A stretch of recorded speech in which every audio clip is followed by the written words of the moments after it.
Bueno, Madana Agulla, bienvenido de nuevo con nosotros y es un placer tenerte aquí.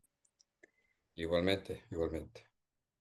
Bueno, me gustaría tocar el tema de cómo la espiritualidad oriental, de Oriente, penetra en nuestro mundo, en Occidente, de forma tácita y casi hasta científica, con todas esas pruebas que se han realizado a monjes budistas, etcétera. Sí, entra de varias formas, pero ateniéndonos a lo más, digamos, destacado, podríamos decir que hay una serie de elementos que se han ido desarrollando a lo largo de estos últimos 30 o 40 años, pero que de alguna forma han tenido una influencia desde el punto de vista del budismo asiático, desde el punto de vista del yoga, de la filosofía Advaita Vedanta y asimismo desde el punto de vista del Zen, tanto japonés como chino y coreano, ¿no? Eh, Tengamos en cuenta que estas filosofías, como las denominaba Aldous Huxley, o incluso Spinoza, filosofía perenne, ¿sí?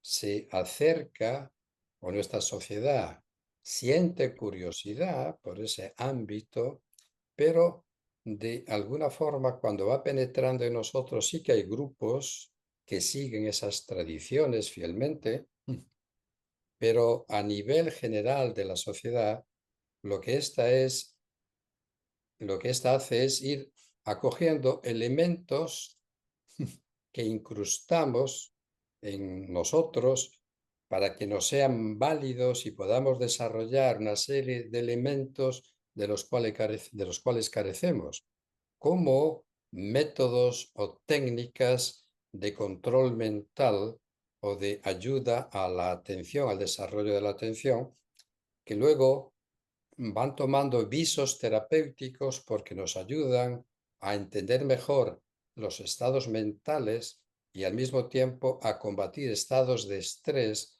de ansiedad, de agitación. Al ver que estos procesos que tienen que ver con la meditación producen enormes beneficios en el organismo a nivel psicofísico, los vamos acogiendo y va siendo muy aceptado por parte de nuestra sociedad. Lo que sí es cierto es que la tendencia es a desvincularse de conceptos filosóficos tenidos, habidos dentro del hinduismo, dentro del budismo, etcétera, e incluso tanto dentro del cristianismo como del judaísmo, ¿no?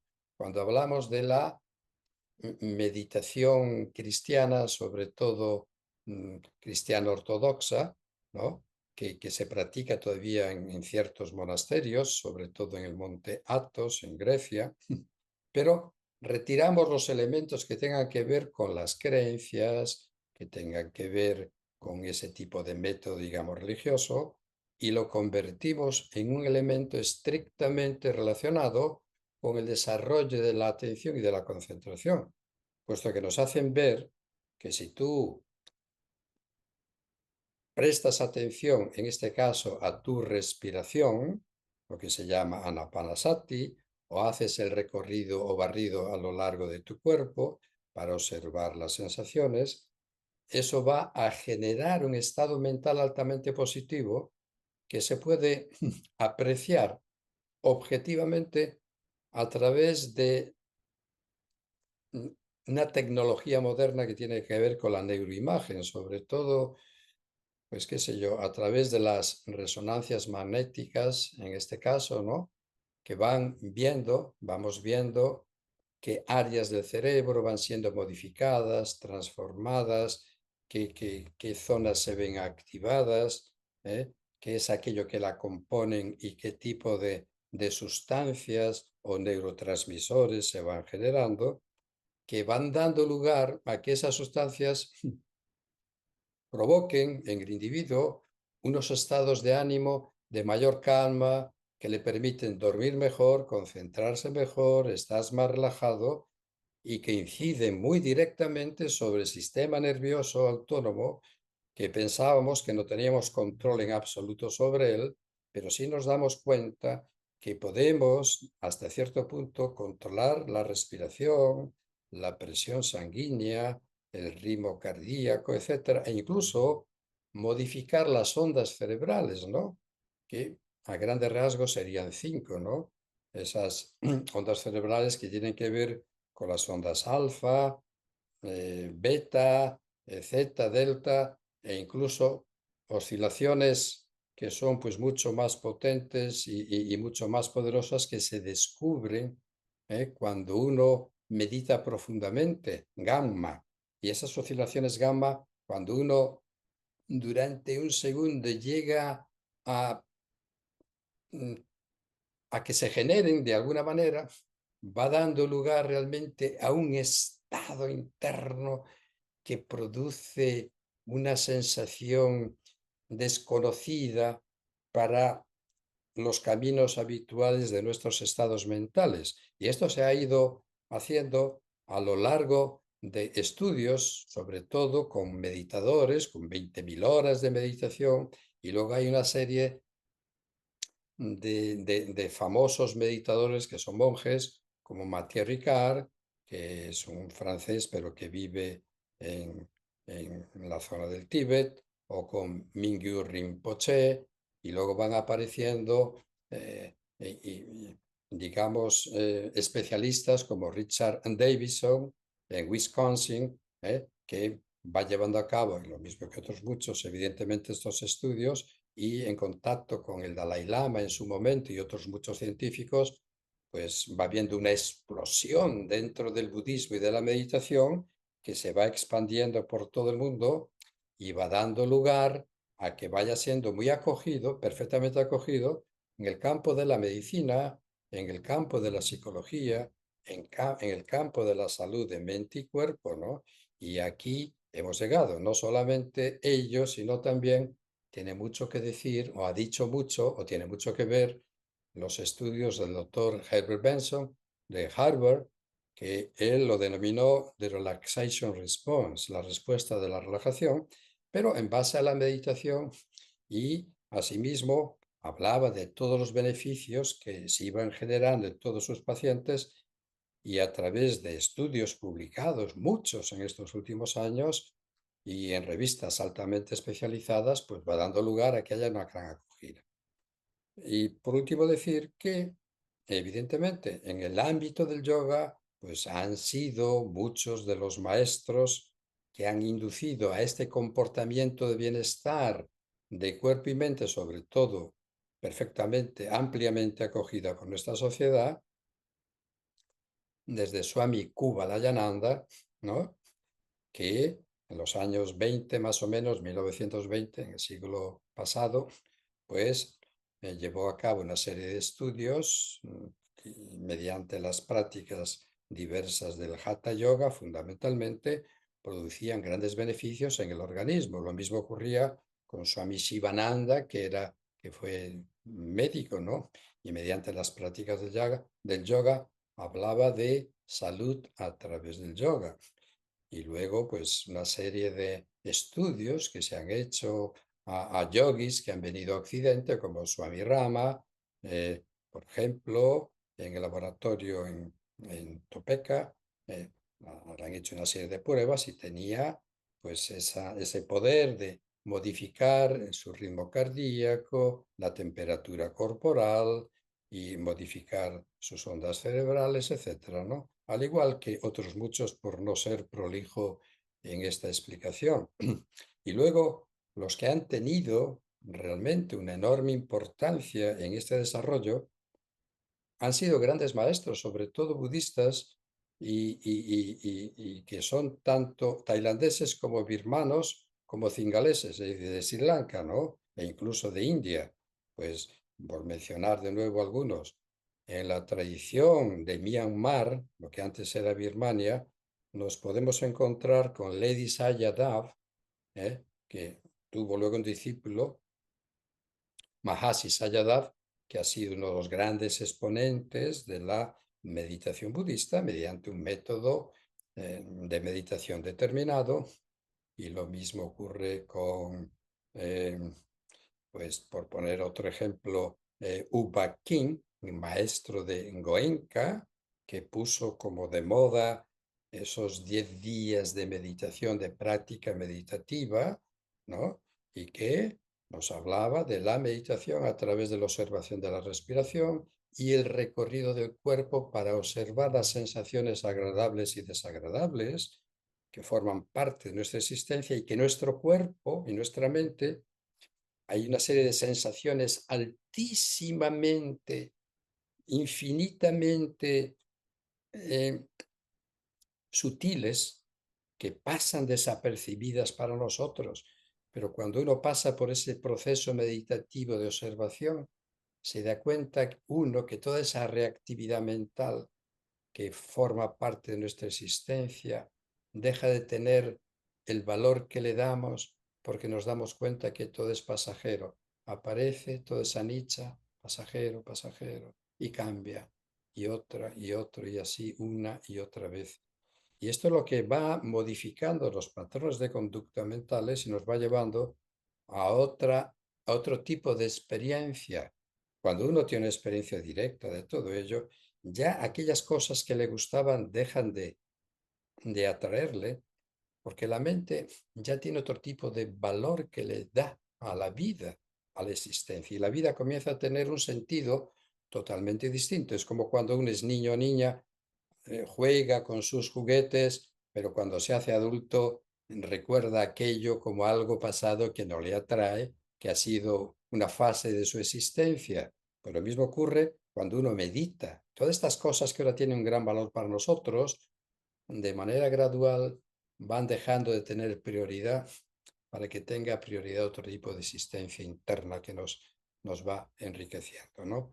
Por lo tanto, todos estos maestros que luego han tenido también influencia, muchos occidentales, sobre todo por mencionar algunos, me viene a la mente Jack Canfield o Joseph Goldstein o eh, Salzburg, y otros tantos que luego han pues inaugurado distintos lugares específicos para la meditación y retiros y que han tenido una enorme influencia a través de lo que podemos llamar el budismo moderno, fundamentalmente en los Estados Unidos, en Europa y en otras partes del mundo, ¿no?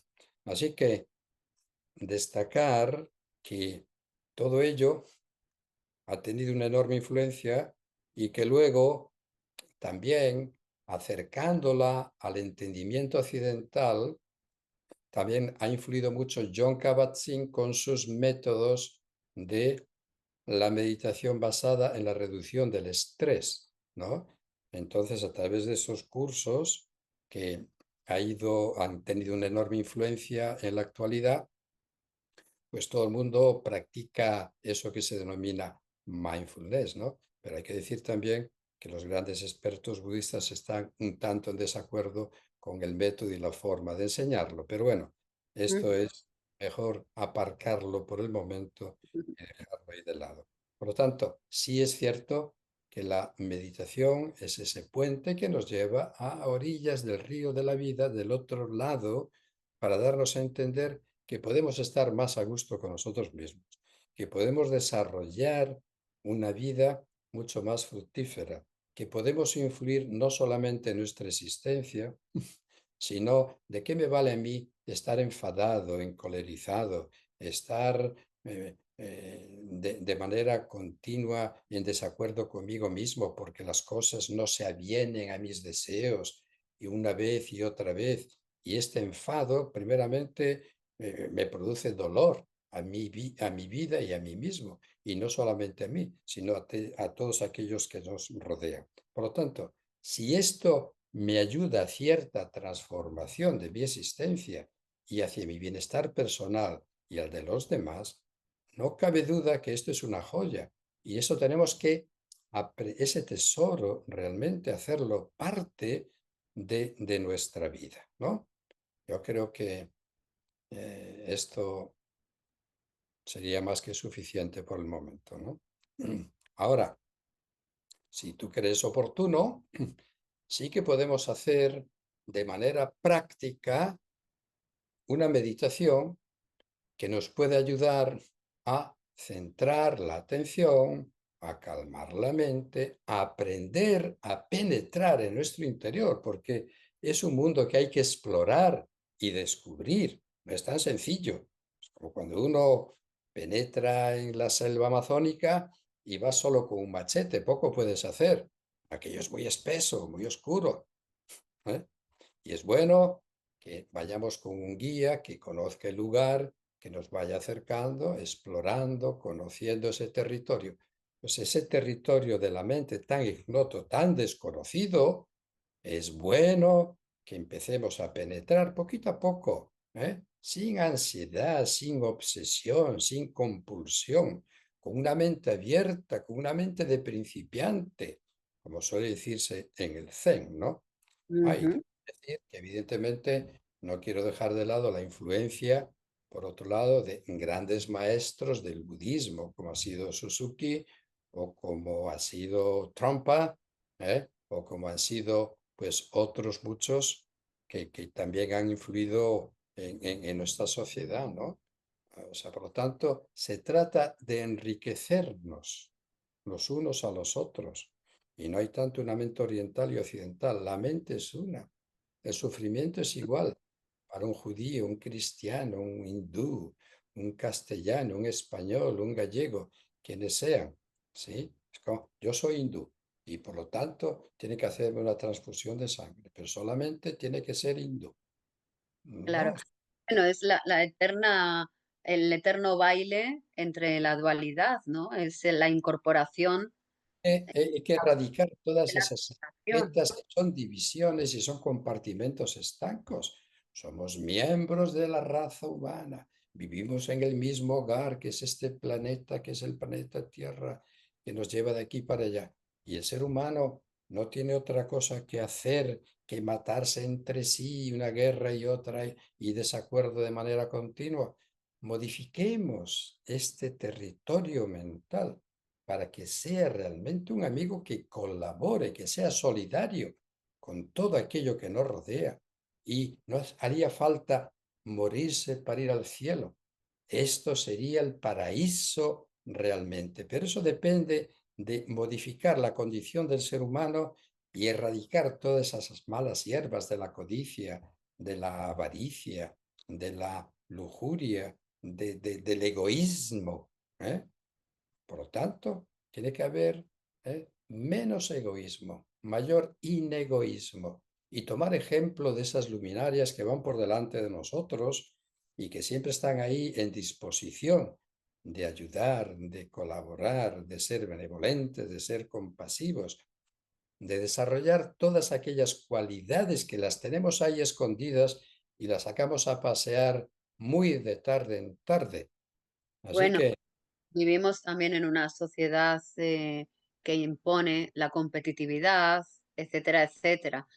Entonces, cuando esas cualidades, por ejemplo, cuando yo que tengo una hija, me siento orgullosa de que, bueno, por lo menos tiene un buen corazón, un excelente corazón, se le han enseñado unos valores que hoy día vas ahí fuera y casi como que te despellejan si eres bueno. Es como una gran contradicción. Y luego me acordaba del Dalai Lama y de tantos, incluso de tantos maestros cristianos que siempre por los bordes de la montaña todos se parte de caminos distintos para llegar a la cima. Y la cima suele ser la misma, ¿no? El amor, la verdad, la bondad, la compasión. ¿Por qué se insiste en eso? Porque efectivamente se transmutaría, se cambiaría el mundo. Claro, vale mucho más eso que permanecer en valores negativos que nos hacen daño. Entonces, al principio, hay veces que uno dice, es que es más difícil ser bueno que ser malo. Sin embargo, la bondad genera mucho mayor beneficio energético interno a las personas que la maldad. La maldad acaba realmente hasta con la vida del ser humano, como bien apuntabas tú antes. Entonces, cultivar esos estados, ojalá que se enseñara meditación en los colegios, porque las personas cuando van penetrando en este mundo meditativo se van llenando de lo que somos.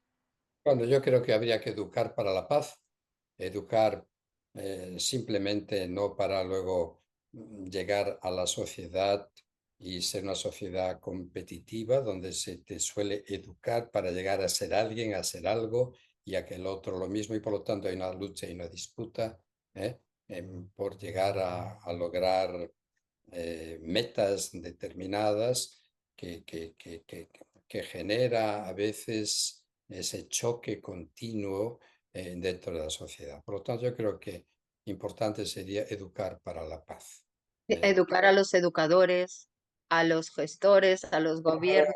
No vamos a pedir ni vamos a transformar nosotros la naturaleza humana. Es un deseo, no podemos confundirlo con la realidad, que es como es, pero cada quien dentro de su escasa o escasas o más o menos escasas posibilidades y en el entorno que le toque vivir, hace lo que puede en favor de ese bienestar. Claro, claro, empezando por uno mismo, simplemente. Uno mismo es el único al que podemos tener acceso de transformarnos. Sí, efectivamente, decía Krishnamurti, bien cierto, y otros muchos es que no se trata tanto de cambiar la sociedad, sino de que cambiarse a uno mismo. En la medida en que uno se transforme, siempre esa transformación es de gran ayuda a aquellos que le rodean y enriquece a la propia sociedad. Eh, por lo tanto, si te parece, pasamos a una meditación práctica, ¿sí? Bien, vamos a hacer una cosa sencilla que todo el mundo pueda seguir. Lo primero es, intentamos buscar una postura que para nosotros sea agradable, ¿eh? No son estas posturas extremas de absoluta quietud en la postura del otro. Pensemos siempre que hacemos lo que podemos acorde a nuestra situación, posibilidades y circunstancias. Podemos sentarnos, si queremos, en el suelo con las piernas cruzadas, tratando de mantener el tronco recto, el cuello y la cabeza, lo que nos da a entender que el estado corporal también va a tener una incidencia positiva en los estados de la mente. Si eso no es posible, me apoyo en una pared. Si todavía estoy un tanto incómodo, voy a buscar una silla. Me siento en una silla, ¿eh? Sitúo los pies en contacto con el suelo, el tronco erguido, el cuello y la cabeza. Y lo primero que hago es no vivir alejado de mi cuerpo, sino que vengo a mi cuerpo, que es el instrumento que tengo en este instante, que además tiene conciencia, y lo recorro, lo observo. Pero lo observo para relajarme, llevar mi organismo, mi sistema nervioso a un estado de equilibrio donde en vez de estar en estado de alerta, de prisa, de agitación, donde está hiperactivo el sistema nervioso simpático, empiece a dar paso a esa teoría polivagal de Stephen Porges, que es ese nervio vago justamente que nos ayuda a acercarnos todavía mucho más al sistema nervioso parasimpático, que nos lleva a un estado de mayor equilibrio, ¿eh? De calmar la respiración, de calmar nuestro cerebro, ¿no? De ir calmando más y más nuestro sistema nervioso. Y voy sintiendo como desde los pies hasta la cabeza, conscientemente relajo mi cuerpo. Relajo los pies y las piernas. Noto cómo estoy sentada o sentado. Tronco erguido pero no tenso. los músculos faciales relajados. Y ahora por un momento traigo mi atención, lo que tú comentabas antes, Anabel, la concentración, el enfoque de mi mente, lo sitúo en la respiración. La respiración es el acto más destacado y más importante de nuestra existencia, puesto que es lo que nos une a la vida. Y comienzo observando ese aire que entra por las fosas nasales, observando, recordad la palabra, y observo el aire que sale. Dejo que ese aire entre y salga sin yo modificarlo, cambiarlo, controlarlo. Se va produciendo de forma natural. ¿Mm? Y ahí llevo mi atención. Pero voy a llevar mi atención una y otra vez. Entre otras razones, porque mi mente va a estar produciendo un pensamiento detrás de otro y me va a llevar a un recuerdo, me va a llevar a una reacción, me va a llevar a un sentimiento, me va a llevar a una emoción, me va a llevar a algo que piense que tenga que hacer o he dejado de hacer. Es decir, hay una marejada mental que me arrastra, que me lleva, que me aleja, que aleja la atención de la mente, ahí donde la quiero anclar, ahí donde la quiero dirigir, hacia ahí, donde presto atención, que es mi respiración. Decir, por lo tanto, que cada vez que yo me doy cuenta que la mente está envuelta en los pensamientos que me arrastran hacia el futuro, hacia el pasado, los acepto porque forma parte de mi psique, de mi yo. Los acepto. Pero al darme cuenta que me alejan de mi atención en la respiración, invito a que la mente vuelva enfocada a observar el aire que entra y el aire que sale. Y no olvido para nada mi cuerpo y las sensaciones que en él surgen, sensaciones de presión o de picor o sensaciones de calor o de frío, cualquier sensación corporal que mi mente tome conciencia de ello. Cuando esto ocurre, también la observo en vez de reaccionar, en vez de identificarme, en vez de formar parte de ello. Por lo tanto hacia los estados mentales que aparecen y que arrastran la atención fuera de la respiración, como a los estados corporales que se van generando, lo que hago con ellos es observarlos, para ver las cosas como son, para ver las cosas con lucidez, con claridad, no como la mente las ve y se identifica. Así que observo mi respiración, la entrada y la salida del aire, una y otra vez pacientemente. Acepto todo aquello que surge en el campo de la conciencia.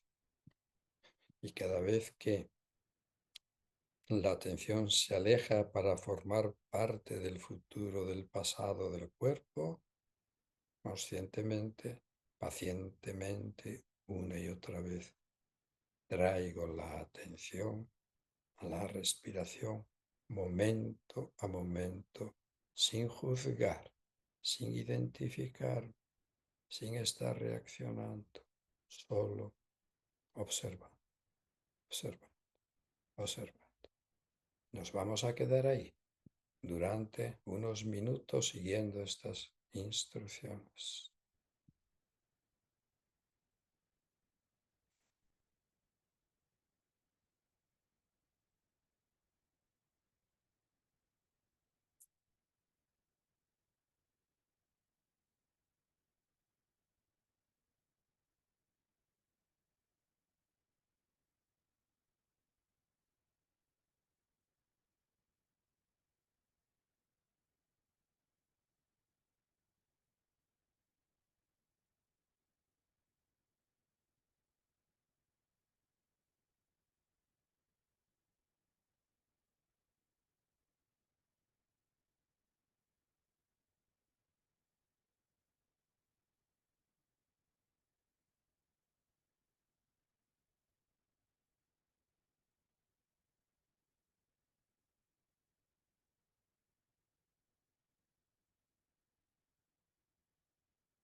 Bien, yo invitaría a todos aquellos que quieren seguir esta meditación, que luego, cuando ellos lo deseen, en el momento oportuno, llevarla a cabo diariamente para que se vaya constituyendo en un hábito y esos hábitos positivos le van llevando a uno a acciones, esas acciones a reacciones positivas de la misma naturaleza que la acción, van configurando una forma de pensar y esa manera de pensar es la arquitectura para construir un futuro positivo y lleno de armonía. Por tanto, sugeriría que uno comenzase meditando como mínimo 15 minutos y luego con el tiempo ir alargándolo a media hora, con mucha paciencia y con mucha dedicación.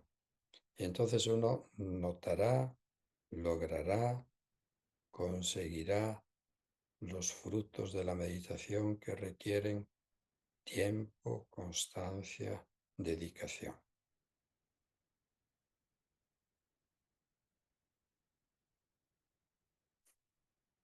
Creo, Anabel, que de esta manera estas instrucciones pueden ser válidas para ser seguidas y además aprovechar para decir que cualquier tipo de meditación, la que fuere, siempre es positiva y beneficiosa. No hay una meditación mejor y otra peor. Todas, cuando son bien explicadas y llevadas y practicadas, producen realmente grandes beneficios.